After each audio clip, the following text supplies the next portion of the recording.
प्रेम का पैकेज। परमेश्वर के साथ हम सब के लिए प्रेम का एक पैकेज है।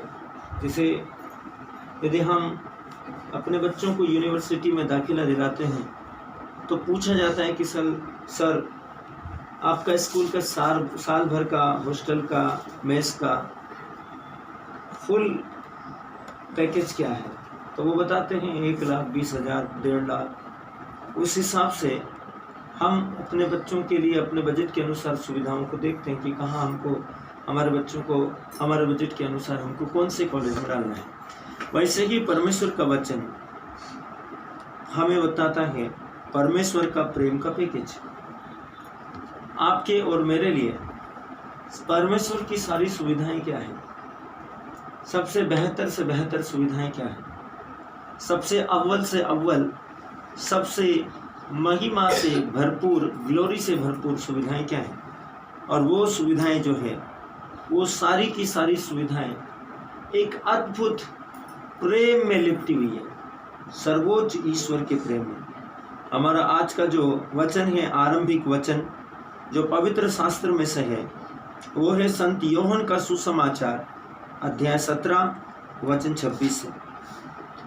वचन में लिखा है, मैंने तेरा नाम उनको बताया और बताता रहूँगा कि जो प्रेम तुझको मुझसे था वह उनमें रहे और मैं उनमें रहूँ।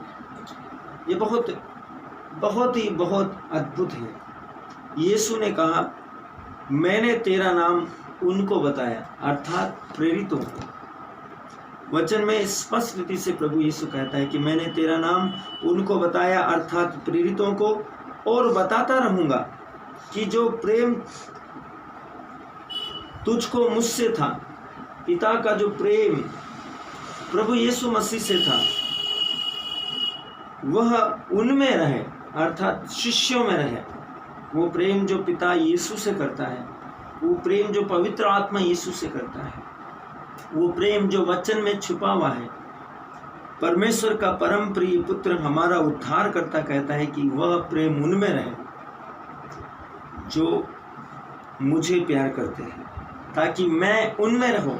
जैसे तू मुझ में रहता है वैसे मैं अपने प्रेम करने वाले में रहूं और वो मुझ में रहे और हम उनके साथ रहें। ये बहुत अद्भुत है। यहाँ परमेश्वर सर्वशक्तिमान पिता और पुत्र और पवित्र आत्मा की त्रिएक ईश्वर की उपस्थिति और एकता और प्रेम के चिन्ह के विषय में बताता है। ये वचन बहुत अद्भुत है अपने आप में। क्या यीशु आपको उत्साहित करता है? ये एक सवाल है। आप अपने आप से पूछिए, क्या कभी यीशु ने आपको उत्साहित किया? यदि आप पवित्र शास्त्र में उसके विषय में पढ़ते हैं तो आप उत्साहित होंगे। आप कभी भी उसके प्रेम को नहीं समझ पाएंगे तब तक जब तक कि आपको पता नहीं है। इसलिए पवित्र शास्त्र में परमेश्वर का जन पूछता है कि क्या यीशु आपको उत्साहित करता है? प्रिय भाई और बहनों, यदि आप पवित्र शास्त्र में जहां उसने आपको लिख कर दिया है उसके विषय में पढ़ते हैं तो आप उत्साहित होंगे तब जब आपको पता चलेगा उसके लिखे हुए के अनुसार कि वो आपको प्यार करता है। गलीली के इस मनुष्य के होठों से महिमा के वचन, महिमामय वचन निकले। हमेशा हर क्षेत्र में, हर जगह पर, हर एक व्यक्ति के लिए, हर एक स्थान में, हर एक मनुष्य के लिए महिमा के वचन निकले। उसने इतने अनुग्रही वचन बोले कि उसे गिरफ्तार करने के लिए भेजे गए, और जो अधिकारी भेजे गए उन्होंने भी गवाही दी, किसी मनुष्य ने भी ऐसी बातें कभी नहीं की। संत यूहन्ना का सुसमाचार अध्याय 7 वचन संख्या 46 WEB अनुवाद के अनुसार, जब लोगों ने उसको अरेस्ट करना चाहा, उसको पकड़ना चाहा, उसको गिरफ्तार करना चाहा, और गिरफ्तार करने के लिए उन्होंने अधिकारियों का एक दल को उसको अरेस्ट करने के लिए भेजा, तब उन्होंने आकर गवाही दी कि हमने किसी को भी इस प्रकार से बात करते हुए कभी नहीं सुना जैसे वो मनुष्य बोलता है। यह बहुत अद्भुत है। हमेशा लोग उसे सुनने के लिए उसके आसपास इकट्ठे होते थे, क्योंकि उसके वचन हमेशा महिमामय और प्रभावी होते थे। एक बार वे रेगिस्तान में 3 दिन उसके साथ थे।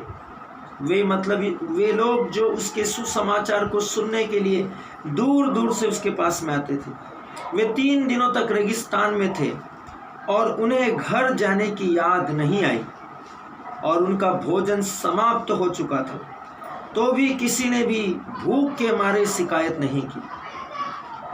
वे सब यीशु के साथ रहने में संतुष्ट थे, क्योंकि उसके वचन में सामर्थ्य है। वह उन्हें क्या दे रहा था, यह एक सवाल है।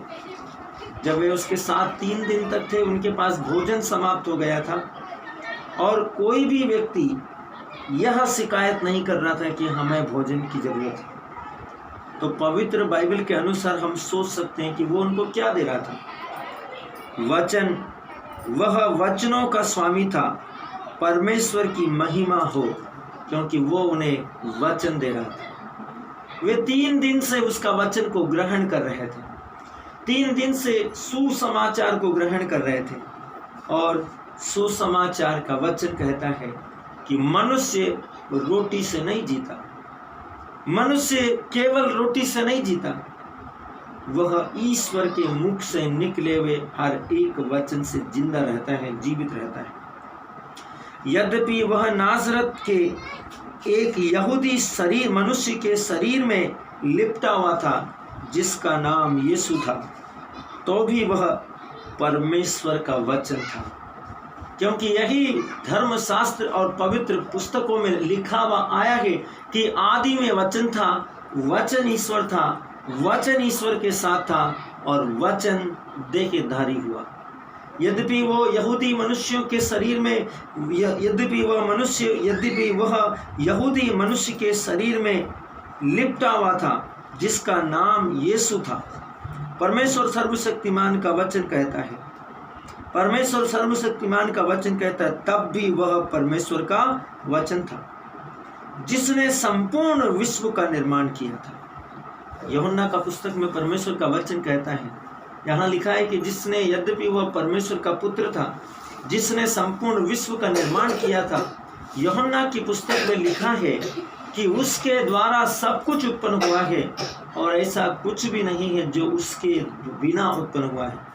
उसकी परिपूर्णता के द्वारा हम सबों को जीवन पर जीवन और अनुग्रह पर अनुग्रह मिला है।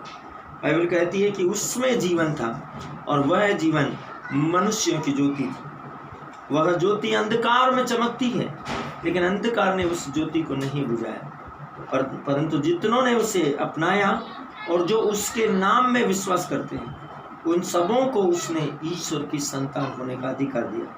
Hallelujah, hallelujah, hallelujah. परमेश्वर का वचन कहता है, वह परमेश्वर का वचन था, जिसने संपूर्ण विश्व का निर्माण किया। आदि में वचन था और वचन परमेश्वर के साथ था और वचन परमेश्वर था। यही आदि में परमेश्वर के साथ था। सब कुछ उसके द्वारा उत्पन्न हुआ है और जो कुछ उत्पन्न हुआ है, उसमें से कोई भी वस्तु उसके बिना उत्पन्न नहीं हुई। वह बहुत इच्छुक है ये बताने के लिए। 1 यूहन्ना अध्याय 1 वचन 1 से 3 में, इब्रानी अध्याय 1 वचन 1 और 2 में परमेश्वर का वचन कहता है, इब्रानी अध्याय 1 वचन 1 और 2 में भी बाइबल बताती है, परमेश्वर का वचन कहता है, पूर्व युगों में, प्रारंभ में परमेश्वर ने बाप दादाओं से थोड़ा थोड़ा करके और भांति भांति से भविष्यवक्ताओं के द्वारा बातें की, और इन अंतिम दिनों में हमसे पुत्र के द्वारा बातें की, जिसे उसने सारी वस्तुओं का वारिस ठहराया और उसी के द्वारा उसने सारी वस्तुओं की सृष्टि की रचना की। यहाँ बहुत स्पष्ट है कि यीशु कौन था इस चीज को जानने के लिए। यीशु परमेश्वर का पुत्र है, लेकिन वो परमेश्वर के पुत्र के अनुशासन में स्वयं परमेश्वर मनुष्य है, वो सर्वशक्तिमान है। यहाँ स्पष्ट है जब हम यूहन्ना का पुस्तक अध्याय 1 वचन 1 से 3 पढ़ते हैं और वही पुस्तक जो इब्रानियों का पुस्तक है अध्याय 1 वचन 1 से 2 पढ़ते हैं, तो बाइबल में हमें पवित्र शास्त्र कहता है पूर्व युगों में, शुरुआत में, प्रारंभ में परमेश्वर ने बाप दादाओं से, मतलब अब्राहम, इसहाक, याकूब, मूसा, हारून, एलीशा, एलिया, दानियल, आमोस, यायूब, सारे भविष्यवक्ताओं से बातें की। परमेश्वर का वचन कहता पूर्व युगों में परमेश्वर ने बाप दादाओं से थोड़ा थोड़ा करके भांति भांति से भविष्यवक्ताओं के द्वारा बातें की। इन अंतिम दिनों में, इन लास्ट के दिनों में, हमारे समय में परमेश्वर का वचन कहता है हम पुत्र से